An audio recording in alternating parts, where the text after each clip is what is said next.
আমার? ও হ্যাঁ, বড্ড পাতলা কোমর। মা, এত পাতলা কোমর নিয়ে কেউ নাচ করে? কি বৌদি, একটু খাওয়া দাওয়া করো, গায়ে গতরে মাংস লাগাও, মানে মোটামুটি পেটটাতে একটু মাংস টাংস বাড়াও, একটু ভুড়ি টুড়ি বানাও, তবেই তো ভালো লাগবে। এত পাতলা কোমর নিয়ে কেউ নাচ করে?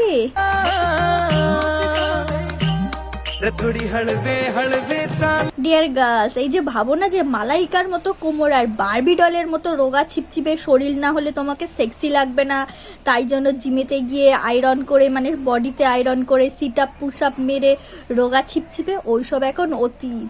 শেষের বাজারের পচা ভ্যাটকা চাল কুমড়োর মতো পেট বানিয়ে ধিতাং ধিতাং বলে গানে নাচ করাটাই এখন বর্তমান।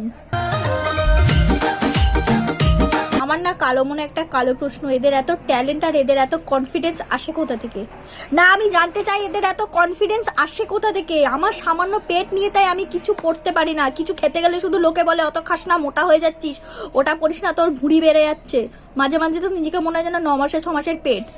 আর এরা এরকম মাঠে মাঠে প্রদর্শনীর মতো বড় বড় চাল কুমড়োর মতো পেট বার করে আবার ধিতাং ধিতাং বলে গানে নিয়েছে, এদের এত কনফিডেন্স আসে কোথা থেকে আমি জানতে চাই। বৌদি, তুমি আমার জীবনের আইডিয়াল। বিশ্বাস করো, তোমাকে দেখে আমি যে পরিমাণে উৎসাহিত হয়েছি যে ফাটা চাল কুমড়োর মতো পেটকে পাতলি কামার বলে চালানো যায়। সত্যি বৌদি, তোমার ভুঁড়িতে 100 কোটি প্রণাম।